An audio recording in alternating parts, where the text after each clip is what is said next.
Welcome back to V4 motivational channel. ನವಿಲುಗರಿಯನ್ನು ಮನೆಯಲ್ಲಿ ಇಡುವುದರಿಂದ ಆಗುವ ಪ್ರಯೋಜನಗಳ ಬಗ್ಗೆ ಈ ವಿಡಿಯೋದಲ್ಲಿ ತಿಳಿದುಕೊಳ್ಳೋಣ. ಹೊಸದಾಗಿ ಮದುವೆಯಾದ ದಂಪತಿಗಳು ತಮ್ಮ ಮೊದಲನೇ ರಾತ್ರಿಯಲ್ಲಿ 4-5 ನವಿಲುಗರಿಯಿಂದ ಹಾಸಿಗೆಯನ್ನು ಅಲಂಕಾರ ಮಾಡಿದರೆ ಹುಟ್ಟುವ ಮಗು ಸುಂದರವಾಗಿ ಇರುತ್ತದೆ ಎಂಬ ನಂಬಿಕೆಯಿದೆ.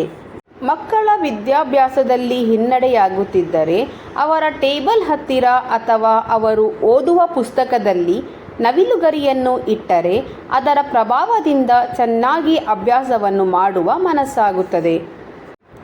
ವಾಹನಗಳಲ್ಲಿ ಅಂದರೆ 4 ವೀಲರ್ ಅಥವಾ 2 ವೀಲರ್ನಲ್ಲಿ ನವಿಲುಗರಿಯನ್ನು ಇಟ್ಟುಕೊಳ್ಳುವುದರಿಂದ ವಾಹನ ಚಲಾಯಿಸುವಾಗ ದಾರಿಯಲ್ಲಿ ಆಗಬಹುದಾದ ಅಪಾಯದಿಂದ ತಪ್ಪಿಸಿಕೊಳ್ಳಬಹುದು.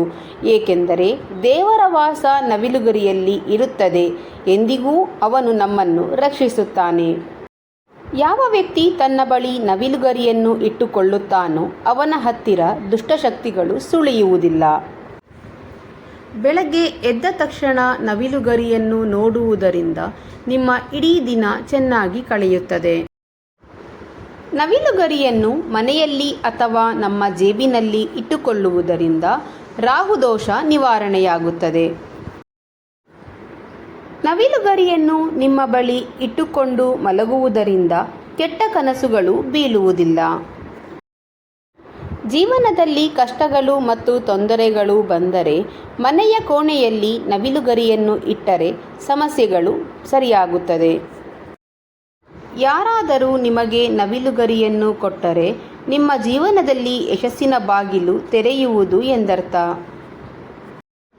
ಮನೆಯ ದಕ್ಷಿಣ ಮತ್ತು ಪೂರ್ವ ಕೊಠಡಿಯಲ್ಲಿ ನವಿಲುಗರಿಯನ್ನು ಇಡುವುದರಿಂದ ಆರ್ಥಿಕ ಪರಿಸ್ಥಿತಿ ಸುಧಾರಿಸುತ್ತದೆ. ಗಂಡ ಹೆಂಡತಿ ನಡುವೆ ಜಗಳ ಮನಸ್ತಾಪಗಳು ಆಗುತ್ತಿದ್ದರೆ ಅವರ ಕೋಣೆಯಲ್ಲಿ 2 ನವಿಲುಗರಿಗಳನ್ನು ಇಟ್ಟರೆ ಅವರು ಪ್ರೀತಿಯಿಂದ ಇರುವರು. ನವಿಲುಗರಿಯು ಯಾವುದೇ ರೀತಿ ಮುರಿದಿರಬಾರದು. ಶುಭ ಸಮಯದಲ್ಲಿ ಶ್ರೀಕೃಷ್ಣನ ಹೆಸರನ್ನು ನೆನಪಿಸಿಕೊಂಡು ಮನೆಗೆ ತನ್ನಿ. ನವಿಲುಗರಿಯನ್ನು ಸರಸ್ವತಿಯ ಫೋಟೋದ ಬಳಿ ಇಟ್ಟರೆ ವಿದ್ಯಾಪ್ರಾಪ್ತಿಯಾಗುವುದು. ನವಿಲುಗರಿಯನ್ನು ಮನೆಯ ಹಾಲ್ನಲ್ಲಿ ಇಡುವುದರಿಂದ ಆಹ್ಲಾದಕರ ವಾತಾವರಣ ಸೃಷ್ಟಿಯಾಗುವುದು ಮತ್ತು ಪಾಸಿಟಿವ್ ಎನರ್ಜಿ ಉಂಟಾಗುವುದು. ನವಿಲುಗರಿಯನ್ನು ಅಡುಗೆ ಮನೆಯ ಗೋಡೆಗೆ ಹಾಕುವುದರಿಂದ ಹಲ್ಲಿಗಳು ಓಡಾಡುವುದು ಕಡಿಮೆಯಾಗುತ್ತದೆ ಮತ್ತು ಚಳಿಗಾಲದಲ್ಲಿ ಕ್ರಿಮಿಕೀಟಗಳು ಒಳಗೆ ಬರಲು ಬಿಡುವುದಿಲ್ಲ.